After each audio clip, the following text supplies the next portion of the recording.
What is the impact of the Justice Department's antitrust lawsuit against Google? Join Richard Ebeling and me in this week's Libertarian Angle as we examine that question.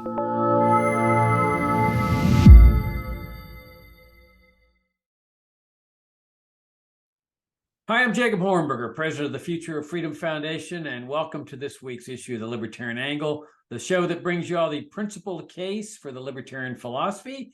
I'm joined by my co-host, Richard Ebeling, professor of economics at the Citadel. Richard, good to see you again. Good to see you and to be with our viewers and listeners as always. Yeah, thanks for tuning in. If you're not subscribing to our FFF Daily, I would invite you to do so. If you're not yet donating to the Future of Freedom Foundation, I would invite you to do so. And Richard, I thought we ought to revisit a theme in light of what's going on with the Justice Department and Google, theme that we've discussed in the past, but now it's back again, and that is the U.S. government's antitrust case against Google. That they're complaining that Google is monopolizing the marketplace, that they're forcing their terms on cell phone manufacturers and sellers, and that they need to be broken up or have some other type of drastic remedy initiated against them by the government, of course. And according to the press, the last time we've seen this kind of phenomenon from the Justice Department was their antitrust case against Microsoft several years ago. If memory serves me correctly, they won that case in the trial court, and then it was reversed on appeal. But I thought it's important that we revisit this issue of bigness in the marketplace, monopolies, oligopolies, all the nonsense that we learned in our standard economics classes under Keynesian economics, to show the fallacy of what the government's doing. To put things in a historical context, if we go back to 1890, that was when the first Antitrust Act was enacted, the Sherman Antitrust Act. And this, of course, was the period of time in which there was virtually no government regulation. There was essentially a separation of economy and the state. That's what the revolutionary part of America's economic system was all about, where free enterprise truly meant enterprise. It was free of government control and regulation, which was totally different from what the rest of the world had done for centuries.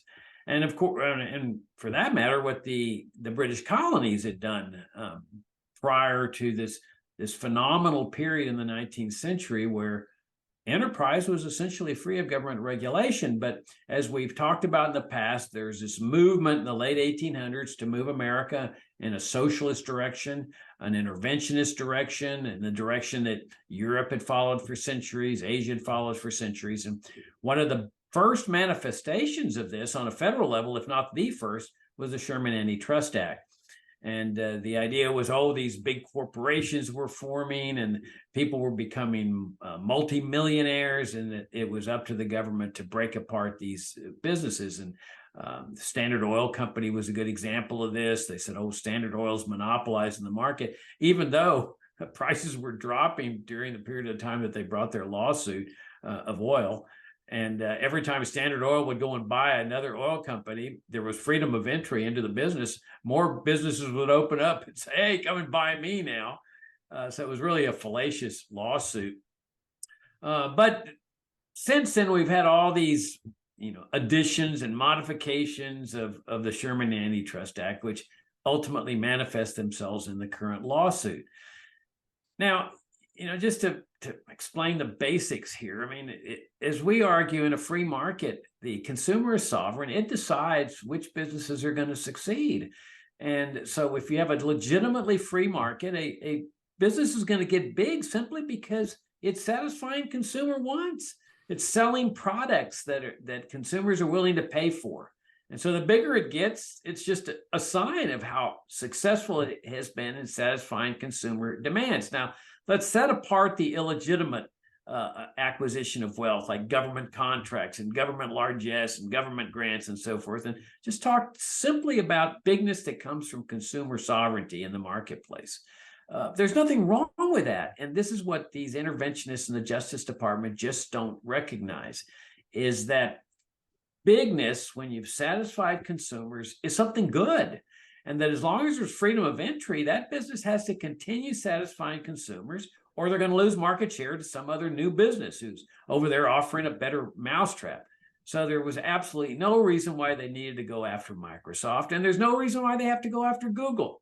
If somebody comes along with something better, they can make their pitch to cell phone manufacturers and sellers and any other businesses that are using Google. But in the meantime, assuming that we don't have government intervention here that is facilitating the illegitimate acquisition of wealth by Google, I say the government should simply butt out of this thing and dismiss that lawsuit. What do you think? Well, I think that what's important, just to reiterate some of your points, is that part of the difficulty arises from how many in the Justice Department who are lawyers who may have taken some economics classes, and the economists who work for the Justice Department as advisors to the legal system, is how they think about competition, because this is the heart of their analytical or conceptual confusion. Anyone who's taken an economics class will find that when the subject of competition comes up, economists have this peculiar notion of an idea of perfect competition. Under the textbook conception of perfect competition, every buyer and seller is presumed to be so small relative to all the other buyers and sellers in that particular market that whether he buys more or buys less, sells more, sells less, nobody can influence the market price by how much they buy or sell as an individual. Therefore, everyone in the market is a price taker. You just decide how much you want to buy at that given price. As a consumer, you decide how much you want to produce and sell at that given price as a supplier. And so there's no price competition. Then the second assumption is that every buyer and every seller produces and markets a product that is an exact duplicate, an interchangeably perfect substitute for the same product that every other seller is selling in that same market. So there's no product competition. There's no differentiation. There's no idea that I'm going to make a better product, an improved product, a slightly different product, and to try to get more customer business, a larger market share away from my rivals. So you don't compete on price. You don't compete on quality changes, that is the characteristics of the product. And furthermore, then they often work with this assumption called every market participant has perfect or sufficient knowledge never to make a mistake.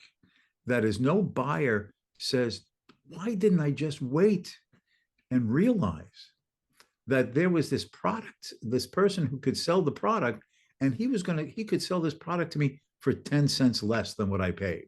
So no buyer ever makes a mistake of buying a product for less than someone else could offer it. And no seller ever makes the mistake of selling his product at a lower price than some other buyer would have been willing to pay for it. So you have this model in which there's no price competition, there's no product competition, and everybody knows all the right information never to make a mistake, either missing out on a profit that could be theirs or suffering a loss that they could avoid. And then there's this idea that this generates this perfect, stable equilibrium. Now, the fact is, in the real world, this is not how the real world works. That's a situation of non-competition. All of us talk about competition in an everyday, colloquial, common sense that if you compete, you're trying to do better than the other guy. You're trying to figure out a way, can I make it for less so I could offer it for less to my customers and still make a profit? Can I devise a way to make a better product, an improved product, a different product, so as to make mine more attractive to attract buyers away from my rivals? And of course, then the rivals are always in the same position. Well, look at my competitor. I better try to be improving my product, get my product better, less expensive, et cetera, et cetera. That is the meaning of rivalrous competition in the real world. It's the type of competition that economists like Joseph Schumpeter wrote about, or Friedrich Hayek wrote about, or Ludwig von Mises wrote about. And if you look upon it that way, for Google or any other web browser and search engine to be saying, look here, we can make deals to offer it less expensively for you. We have features that our rivals don't. For example, in this court case, there's argument that Google has such a dominant position that one of its search engine rivals, Bing, can't get a legitimate foothold to gain more of a market share and consumer use. Well, I can only say this as an anecdote of one customer. I've checked out Bing several times. The way it prioritizes information, the way it presents information, to me, is less useful, less efficient, less consumer friendly, less focused on what my interests and searches are than Google. Now, I'm speaking just for myself. So if someone were to say, well, would you want to switch from Google to Bing, for example? My answer would be no. Now, obviously, the entire market can be not extrapolated just from my interests, my preferences, what I find useful. But surely there must be enough people in the marketplace who are saying the way Google constantly upgrades the way it prioritizes search information to meet the needs or the interests or what the user is looking for, or devising it more efficiently, or make it more price attractive for those places where it's accessible to providers of phones and computers and so on. This is just saying that Google has done better. It needs to be remembered that there was a time when, if you wanted to go to a browser and a web search, you used Yahoo. Who the hell even thinks of Yahoo anymore? Because Google came along and outdid Yahoo. There was a time when Steve Jobs came out on the market with a smartphone called an iPhone, and it dominated everything. Well, guess what? Then there was Android systems, and now the Chinese are offering their versions of these things. And is Apple still a dominant player in the smartphone market? But they don't have a lock in on this. And in fact, they're constantly being faced by competition in various and sundry directions. So merely having a dominant position does not guarantee you that you will keep that position, because competition always puts pressure on others and yourself to try to do it better. If you're going to keep your position, get ahead further, or fall behind.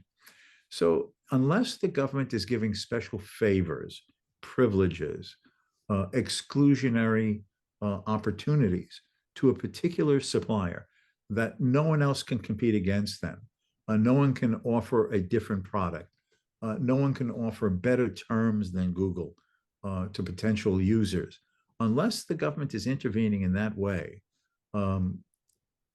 it is a fallacious way of thinking about the market. Let me just make one other point about this.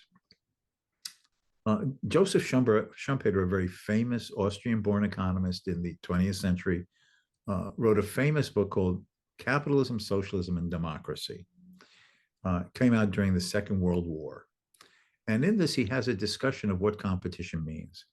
And he referred to competition as a process of creative destruction, by which he meant it always pressures every businessman, every enterpriser, every entrepreneur to constantly be trying to improve his product, both in quality and price, and to replace the existing ones. So it destroys the existing order of things, but through a creative process that makes it better.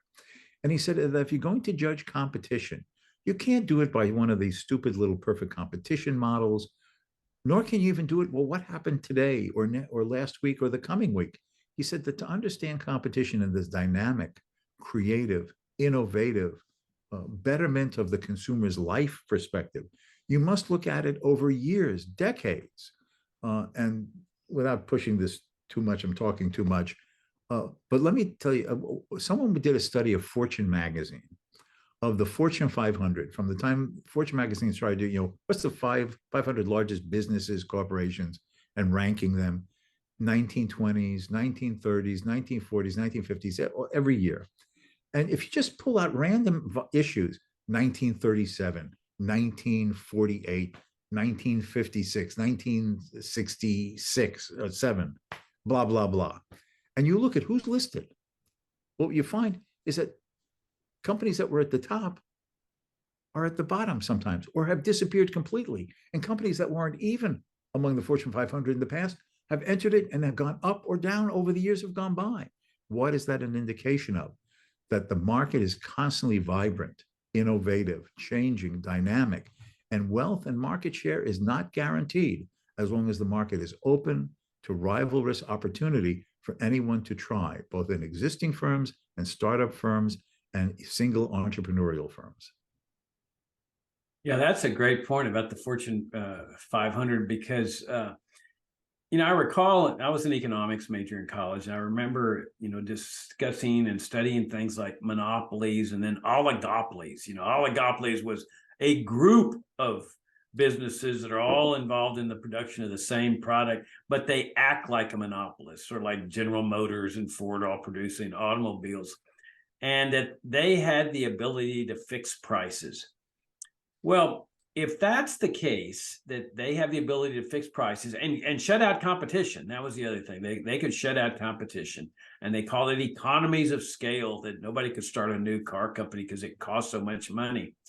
Well, then theoretically, they should still be on the Fortune 500 list of the top 10. I mean, if you can never be knocked off the perch, then you should stay on the perch forever.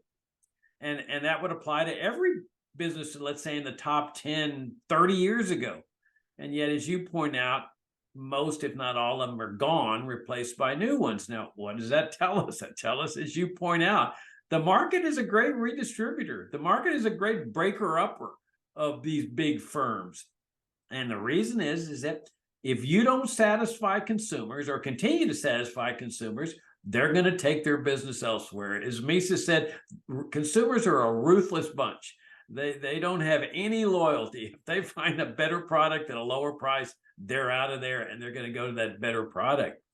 But Richard, correct me. You're the economist. Correct me if this analysis is wrong. Is that, it seems to me the Justice Department's goal in these antitrust suits is competition, that they want a field where there's a lot of competitors, as you pointed out, under this ideal model of the market, where there's all these sellers and competitive people competing against each other. But it seems to me that there's a possible conflict between that goal and the goal of economic liberty. Because if your goal is economic liberty, then you're simply protecting the right of every business to get as large as it wants, as long as it's acquiring its wealth legitimately.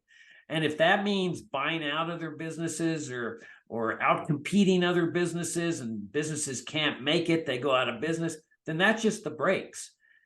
But that's what a genuinely free market does. That if your goal is the free market and not competition, you don't worry about the fact that a business is getting big and putting other people out of business. But if your goal is competition, then you're going to be focused on, this is one business, Google, providing a search engine. We need to bust this thing up into 1,000 pieces because our goal is to get as many competitors as possible. Am I off base on that? Well, you see, the thing is, it's the way they're defining a real free market. For them, a real free market is that perfect competition model in which the idealized situation is one in which there are so many competing rivals that none of them can steal away customers from each other by price competition. None of them can steal away from each other by product quality competition. And somehow a world in which nobody tries to offer a better price, no one tries to offer a different and better product, is viewed as an ideal competitive situation. Now, Friedrich Hayek wrote widely on this in a variety of articles. And he emphasized that competition is a discovery procedure, a discovery process, that it is only through competition, and it's the reason that competition is, from the social point of view, desirable, is that it is only through competition that we find out, well, who can offer a better product? How could he innovatively devise ways to improve its qualities? How might he devise a better way of producing it at a lower cost so that he could then offer it for less and still possibly make a profit for himself? Since if his costs go down, he could afford to lower the price at which he's selling it. But we don't know who can do this and how it can be done and where it can be done and in what forms it could be done, unless you let people have the latitude and liberty if they're so motivated to try to enter the market. So what's crucial is not the number of competitors, but the freedom of entry. And freedom of entry means liberty. It means the right to enter the market if you think you can do better than existing firms and offer that better mousetrap and offer it at a better price than the other providers of mousetraps. The biggest problem with anti-competitive behavior is government intervention and regulation itself. For decades and decades, you had a situation in which AT&T was a government-supported monopoly. And what do you see? No phone informations. For decades and decades, the technology didn't change. For decades, it was the rotary dial. And then AT&T was so proud of itself. We see, even though we're the big one and the government protects us, we're innovative. You don't have to dial anymore. You get to push a button. Well, as they said in the movie Oklahoma, they've gone about as far as they can go by buttons instead of a rotary dial. Well, Mildred, I can't see how they can improve it beyond that. Well, AT&T lost its monopoly position, and suddenly, what did you get?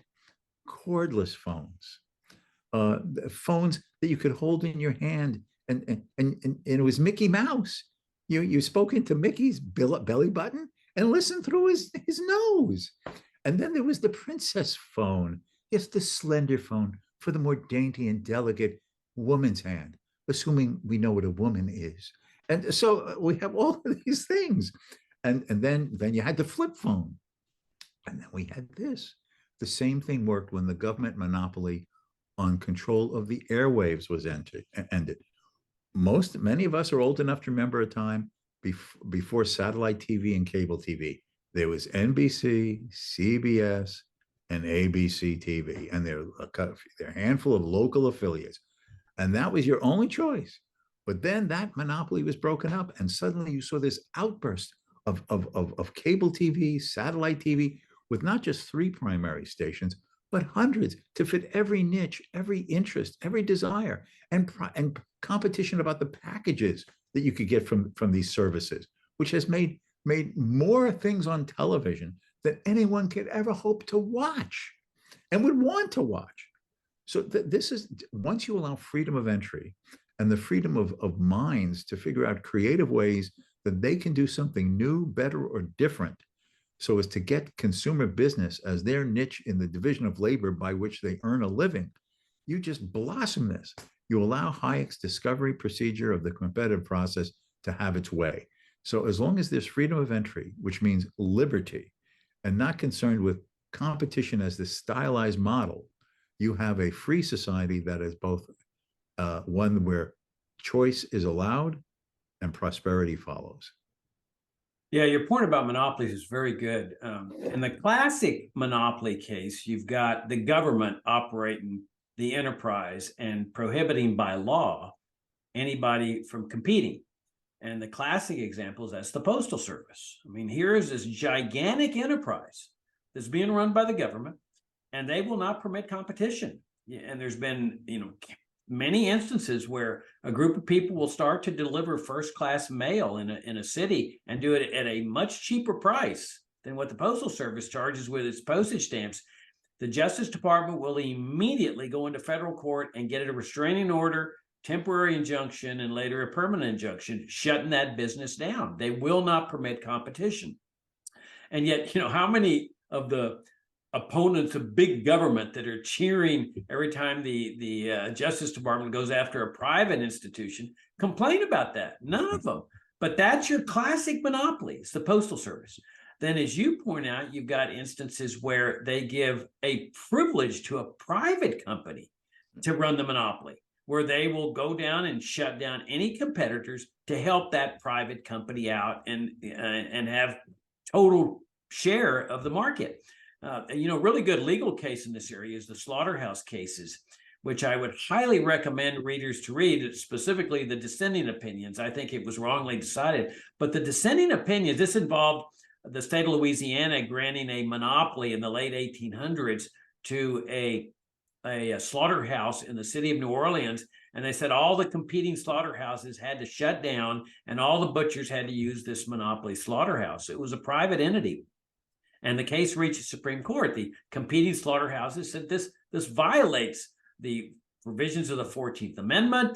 This is not what America is all about. And the dissenting opinions are really worth reading because they also give a history of monopoly in Europe and how abusive they were and why people hated them so much. The service is shoddy, the product is shoddy because they don't have to worry about competition. And that's what we have in many instances. And you've pointed out some examples.